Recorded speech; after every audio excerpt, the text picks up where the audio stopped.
नोरमा group, जो सोचता है वो करता है। आपके अपने सपनों का आशियाना। बिहार में गिरिराज सिंह हिंदू स्वाभिमान यात्रा पर निकले हैं। ये यात्रा एक विवादित यात्रा बनते चली जा रही है। कहा जाता है कि बिहार में जब भी ऐसी कोई यात्राएं होती हैं तब माहौल बिगड़ता है। अररिया के सांसद ने आग में घी डालने का काम कर दिया। उन्होंने ये बयान देकर कि अररिया में रहना है तो हिंदू बनकर रहना होगा। हालांकि अररिया सांसद को लेकर के अररिया में ज़बरदस्त विद्रोह भी हुआ। कई जगहों पर मुसलमान नेताओं ने प्रदर्शन कर दिया, उनके बैनर पोस्टर को भी फाड़ दिया। अब गिरिराज सिंह के इस यात्रा के बाद क्या बिहार में माहौल बिगड़ने वाला है? क्या हिंदुओं को जगाते जगाते गिरिराज सिंह हिंदू मुस्लिम की लड़ाई करवा देंगे? राष्ट्रीय जनता दल के तरफ से लगातार ये प्रश्न खड़े किए जा रहे हैं। तेजस्वी यादव का वो बयान कि अगर मुसलमानों को कुछ होगा बिहार में तो सबकी ईंट से ईंट बजा देंगे। अब बिहार में जहां एक तरफ भारतीय जनता पार्टी गिरिराज सिंह के अपनी इस यात्रा से हाथ खींच रही है, तो वहीं नीतीश कुमार इस पूरे प्रकरण पर बड़े गौर से नज़र गड़ाए हुए हैं। हिंदू मुसलमान की जो एकता है बिहार में नीतीश कुमार ने इतने सालों तक कैसे बना के रखी, आप इसी बात से अंदाज़ा लगा सकते हैं कि किसी भी पर्व में बिहार में इस तरीके के उग्र प्रदर्शन नहीं हुए जो बाकी राज्यों में हिंदू मुसलमानों के तरफ पर्व में होता है। अब ऐसे में इस मुद्दे पर जहां नीतीश कुमार चुप हैं, इसके अलावा बिहार में कई ऐसे मुद्दे हैं, कई ऐसी रणनीति है भारतीय जनता पार्टी के जिससे नीतीश कुमार की नाराजगी बढ़ती चली जा रही है। अब बढ़ती नाराजगी और नीतीश कुमार की खामोशी ऐसा दर्शा रहा है कि नीतीश एक बार फिर से बिहार में कुछ बड़ा फैसला कर सकते हैं। हालांकि 28 तारीख को इसी पटना के नीतीश कुमार के आवास पर एक अन्य मार्ग पर एक बैठक संयुक्त रूप से बुलाई गई है एनडीए गठबंधन की, और इस बैठक में कई महत्वपूर्ण विषयों पर चर्चा होगी। बिहार में 2025 चुनाव है और उसमें सीट बंटवारे पर भी चर्चा होगी।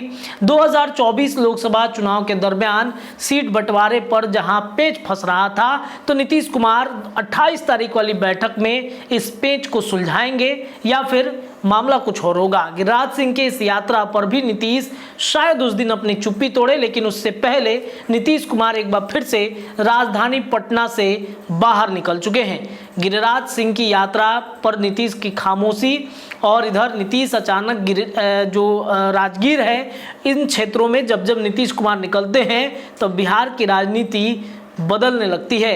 राजगीर एक बार फिर से बिहार के मुख्यमंत्री नीतीश कुमार आज सुबह ही सुबह बिना किसी को बताए चुपचाप निकल गए। हालांकि राजगीर में कई कार्यक्रम भी थे। आपको बताएं कि विश्व शांति स्तूपा की 55वीं वर्षगांठ समारोह में शामिल होने नीतीश कुमार निकले हुए हैं और नीतीश कुमार राजधानी पटना से सुबह सवेरे बिना किसी लाग लपेट के अचानक कई ऐसे मंत्री हैं जिनको भनक तक नहीं लगा और नीतीश कुमार राजधानी पटना छोड़ दिए हैं। वो राजगीर जब जब जाते हैं तो कई एक्शंस दिखते हैं, राजनीतिक घटनाक्रम दिखती है। क्या एक बार फिर से ऐसा ही कुछ पैटर्न बन रहा है बिहार में? क्या कुछ बड़े बदलाव होंगे? ये देखना बड़ा दिलचस्प होगा। लेकिन आपको बताएं कि नीतीश कुमार विकास कार्यों को लेकर पूरी तरीके से एक्शन में भी हैं। नीतीश कुमार बिहार में अलग अलग राज्यों में नीतीश कुमार अलग अलग जिलों में जाकर के कई तरह के विकास की जो योजनाएं हैं उसका फीता काटकर उद्घाटन भी कर रहे हैं। पटना में आप देखिए बापू टावर, इसका भी एक परियोजना था नीतीश कुमार का। इसके अलावा पटना में अटल पथ के कई ऐसे फेज हैं जो बने हैं। इसके अलावा बिहार के अन्य जिलों में जाकर के कई तरह के बदलाव और उसके संकेत नीतीश कुमार दे रहे हैं। इसी क्रम में राजगीर नीतीश कुमार पहुंचे हैं। विश्व शांति स्तूपा के 55वीं वर्षगांठ के मौके पर नीतीश गए हैं। विजय चौधरी उनके साथ मौजूद हैं। अब देखना यह है कि दोनों डिप्टी सीएम वहां पर मौजूद रहते हैं या फिर क्या होता है। राजगीर जब जब नीतीश कुमार की गाड़ी उनके गाड़ी का चक्का घूमता है तो बिहार में पैटर्न बदलने लगता है। हालांकि वो विकास कार्यों में गति देने के लिए निकले हैं। क्या होता है इस पर हमारी नजर रहेगी। फिलहाल के लिए इतना ही। देखते रहिए भारत लाइव, खबरें आपको लगातार मिलेंगी। बहुत बहुत धन्यवाद।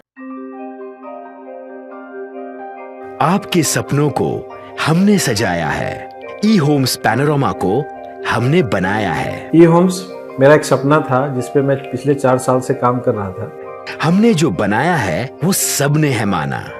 ई होम्स पैनोरामा में हो आपका भी आशियाना। और फाइनली हमने 2021 में इस प्रोजेक्ट को लॉन्च किया। बहुत लोग अप्रिशिएट कर रहे हैं कि पूर्णिया जैसे शहर में, बिहार के, एक तो बिहार की बात करें उसमें भी पूर्णिया जैसे छोटे जगह में इस तरह का लाइफस्टाइल देना, ये सुन के हम लोगों को बहुत अच्छा लगता है।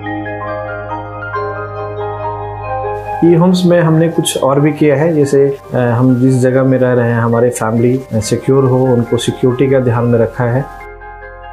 आपकी सुविधा और सुरक्षा आपके लिए खास है, ये आपका विश्वास है। इसमें आर्टिफिशियल इंटेलिजेंस का 7 लेयर सिक्योरिटी का हमने इस्तेमाल किया है। लस ग्रीन कैंपस को बनाया है। यदि हमारा बाउंड्री वाल है तो वो वर्टिकल गार्डन है। ये जितनी भी फैसिलिटी होता है एक इंटरनेशनल टाउनशिप में ई होम्स है, ये हम लोग विश्वास नहीं कर पा रहे हैं। जो भी हमारे मित्र दोस्त या जो भी हमारे बाहर के बाहर आते हैं तो हम लोगों को बहुत अच्छा सुनने को मिलता है और बहुत अच्छा क्रेडिट मिल रहा है। वो सारा हमने सिर्फ एक बिल्डिंग नहीं बनाया, हमने एक बहुत अच्छा लाइफस्टाइल दिया ई होम्स में, और मेरा एक सपना था जिसको मैं आज फुलफिल होते हुए देख पा रहा हूँ। ये आपका आवास है।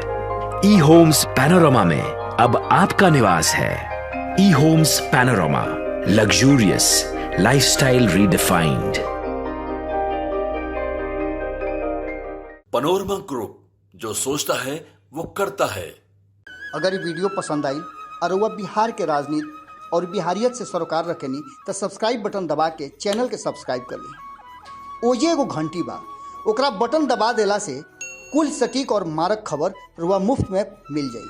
अगर रुआ पत्रकारिता के हमनी के नया प्रयोग में सहयोग कर चाहतानी तो ज्वाइन बटन दबा दी। पेटीएम नंबर नोट कर ली 9386816700। धन्यवाद।